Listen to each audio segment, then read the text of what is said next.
Salut à tous, aujourd'hui une petite vidéo tuto pipe maïs parce que j'ai eu beaucoup de questions.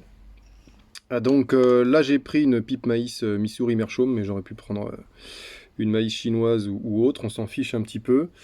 Donc je vais vous le faire chronologiquement. Donc si j'ai envie de fumer dans une pipe maïs, je prends ma pipe.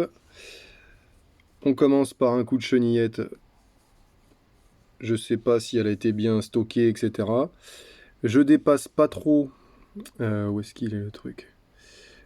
Voilà, là je suis arrivé au bout. Alors, je sais pas où est le truc. Voilà, il est là. Est-ce que vous allez voir? Ouais. Je sais pas si vous voyez, mais là on a le blanc qui dépasse. Voilà, le blanc est là. Donc là, ça sert à rien d'aller trop loin, hein, dès qu'on a, comme pour les bruyères, hein, d'ailleurs. Donc hop, là je reviens. On démonte l'embout, pas de problème. Donc on voit qu'il est vide. Là pareil, là je peux prendre le bout un peu plus épais, de façon à aller gratter un peu plus fort. Voilà, mais c'est pareil. Dès que j'arrive au bout, je m'arrête. Ça sert à rien d'aller taper trop. Attends, là on le voit plus parce que le bout est déjà un peu sale. Ensuite, ce que je peux faire, c'est donner un petit coup. Voilà, tranquillement, il n'y a pas besoin de... Voilà. Et ensuite, ce que je fais, c'est que je souffle directement par là. Donc là, il y a toujours un peu de merdouille qui sort. Donc là, on peut même souffler un peu plus fort, hein. Je le fais pas, mais on peut aussi souffler comme un cinglé, il n'y a pas de risque. Ensuite, je me fais un filtre. Alors, je vais vous montrer à peu près jusqu'où je vais. Donc, je prends une paire de ciseaux. Je sais que je suis hors champ, je vais vous montrer. Hop, à peu près la taille que ça représente. Voilà. Donc, sur une feuille de papier, je m'arrête à peu près ici. Voilà. Donc, arrivé ici, je coupe. On s'en fout si c'est pas bien droit. Clac. Voilà. En fait, je prépare mon filtre papier. On fait tout comme à l'ancienne dans le Dakota du Sud. Non, j'en sais rien. Je sais pas où ça a été inventé la pipe maïs, mais sans doute dans le Missouri. Mais hop, c'est ce qui se dit. Alors, ce qui est pénible, bon là je vais pas le faire hyper bien aujourd'hui, mais plus vous allez le faire serré au début et plus l'ensemble de votre filtre va être serré. Hein, donc ça c'est pour ça que le début est assez important. Alors là on s'en fout si c'est pas droit là, on peut rectifier après, vous voyez, il suffit de donner un petit coup dessus. Voilà, et après même si c'est toujours un peu conique, on s'en fiche un peu. Alors là, il faut le mettre, voilà, ici.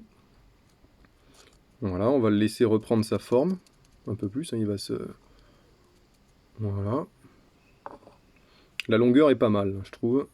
Après, tout peut se rectifier après, mais... Alors là, ce qui est important, c'est de tester le tirage. Voilà, donc vous voyez ce que ça donne. Là, on voit le filtre, pas de problème. Le tirage est parfait.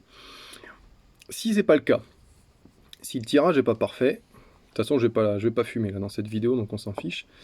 Si le tirage n'est pas parfait, qu'il est trop serré, il vaut mieux commencer du plus serré, hein. Eh bien, je déroule, je recoupe, alors soit j'arrache avec les doigts ou pas, mais hop, je viens raccourcir un peu le filtre, je le remets dedans. Alors des fois il y a peut-être besoin, voilà, là c'est un peu plus compliqué parce qu'il s'est un peu défait, mais... Et là vous voyez que c'est beaucoup plus aéré. Alors vous pouvez même tester le filtre directement comme ça. Vous vous rendrez compte du tirage, ça vous évitera d'aspirer le tabac froid dans la pipe. Voilà, bon. Ça, c'était pour le filtre. Alors, il y en a qui mettent des filtres balsa, des filtres... Vous faites ce que vous voulez. Moi, c'est ce que je fais. Ça marche très bien. C'est pas toxique. Le papier, il est pas traité. Et puis, bon, il est assez loin de l'embouchure, hein, donc ça permet d'adoucir un peu la fumée, de prendre un peu moins de cochonnerie et surtout de réduire le tirage, parce que le tirage est très ouvert là-dessus. Alors, c'est pas obligatoire, hein, moi je le fais pas systématiquement, mais j'aime bien le faire. Ensuite, vous remplissez votre tabac. Alors en général, moi je vais jusque là. Une fois que c'est rempli jusque là avec le doigt, je donne un petit coup de tasse-braise. Ensuite, ou de bourre-pipe, vous appelez ça comme vous voulez. Ensuite, en général, je monte jusqu'en haut. Et puis voilà. Alors il y a une astuce que donnait Cloudspipe. de mettre des petits morceaux de tabac non tassés sur le dessus pour que ça prenne mieux le foyer, qui est pas mal, c'est une bonne info, je trouve. Donc ensuite, vous fumez, paf, je vous passe ce moment-là. Ensuite, donc vous attendez que la pipe soit un peu froide, hein. Déjà, vous secouez légèrement pour faire sortir le principal. Alors attention, le fond de la pipe maïs, il est là, hein, il est pas là, hein. Donc ouais, voilà, il est plutôt par ici. Bon là, vous le verrez pas là-dessus. C'est mieux sur une pipe neuve. Vous le voyez mieux sur une pipe neuve. Bref. Donc en général, le fond du foyer est assez haut, hein. Donc méfiez-vous. Si vous commencez à sentir avoir un peu de goût de charbon lors du fumage, arrêtez-vous parce que ça veut dire que vous êtes trop bas. N'attendez pas d'être voilà, d'être vraiment au fond de la pipe et de fumer le tuyau en fait, hein. Donc une fois que ça c'est fait, vous refroidissez. Vous secouez, vous pouvez même tapoter légèrement. Alors le mieux c'est de tenir ici pour pas abîmer l'embouchure. Tac, tac, tac, tac. Si tout ne tombe pas, vous allez le voir. Alors je regarde sur celle-là. Vous allez le voir, souvent ça reste un peu sur les côtés, sur les bords parce que le tuyau va jusqu'au bout. Il s'arrête à peu près ici, même un petit peu avant des fois. Et vous pouvez avoir des excédents de tabac au fond de votre foyer sur les côtés.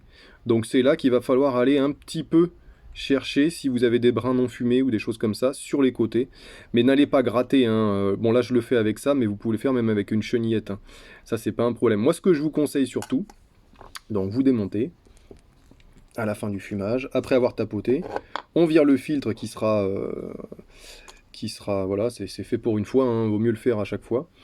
Bon, bah là ensuite, rien de complexe, hein, on nettoie un petit coup le tuyau, hop, ça c'est fait, on n'en parle plus.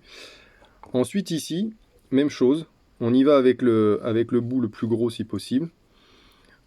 On fait attention d'arriver au bout, là ça va permettre de débarrasser les brins qui seraient potentiellement pris dans le tuyau. Et là, un bon coup de soufflette, on souffle un gros coup par ici, et ça va vous enlever le maximum, ouais, les trois quarts de ce qui traîne. Et vraiment après, s'il y reste des choses, allez-y avec le bout de la chenillette, c'est vraiment pas mal. Si vraiment c'est trop tassé ou quoi, vous y arrivez pas, essayez de gratter un petit peu avec voilà, moi j'ai ça, j'aime bien ça. Mais sinon, donc avec les autres en général, il y a toujours un petit grattoir. Mais allez-y vraiment mollo parce que ce qui est vraiment sensible sur les pipes maïs, c'est le cul. Alors sur les Missouri Meerschaum, c'est un peu plus solide, mais sur les pipes maïs chinoises, vous allez passer à travers. Donc faites très attention. Au pire, c'est pas grave, hein, vous laissez 3 petits brins. Et avant le fumage, n'hésitez pas à bien souffler dedans, ça permet de virer un maximum de brins. Voilà, c'est vraiment le b.a.-ba de la pipe maïs. Après, franchement, c'est vraiment, on se prend vraiment pas la tête avec la maïs, hein. Puis au pire des cas, si vous la flinguez, ça coûte pas bien cher à remplacer, quoi. Donc je pense, pour moi en principe, surtout pour les débutants, la pipe maïs, on se pose encore moins de questions que sur la bruyère, hein. Il n'y a pas de... Alors il y en a qui demandent, est-ce qu'il y a est-ce qu'on doit faire la pipe maïs petit à petit, etc. Honnêtement, moi j'ai déjà fumé des bols pleins d'emblée sur des pipes maïs, ça a aucun problème. À partir du moment où vous ne faites pas surchauffer la pipe maïs, sachant que les pipes Missouri Meerschaum officielles vont chauffer légèrement plus que une pipe maïs qui est là, qui elle n'est pas du tout traitée, hein, vous le voyez. En tout cas beaucoup moins, un traitement thermique, mais c'est tout. Donc voilà, puis voilà. Alors là on voit pas le cul, c'est dommage. Mais non, je peux pas vous l'enlever. Mais le cul est très très fragile en revanche. Donc voilà, mais ça c'est une autre vidéo que j'avais faite déjà sur la différence entre les pipes officielles et chinoises maïs. Mais voilà, en tout cas, moi je vous encourage à fumer de la pipe maïs parce que c'est très agréable et parfois sur des tabacs naturels un peu forts dans une bruyère, ça peut... alors toujours tenir l'embout ici quand vous remettez le tuyau, hein, pour pas abîmer, pour pas désolidariser les éléments. Mais voilà, ça permet des fois d'adoucir un peu des tabacs trop forts. Il y a des aromatiques qui sont très bien, qui se comportent très bien dans les pipes maïs, donc n'hésitez pas. Voilà, et puis si vous avez des questions, allez-y, mais le but de la vidéo, c'était voilà, de démystifier un petit peu l'emploi de la pipe maïs, comment faire le filtre, parce que c'est vrai que je l'avais jamais montré, j'en parle tout le temps, mais voilà. Donc si vous avez des questions, n'hésitez pas, et je vous souhaite un excellent week-end.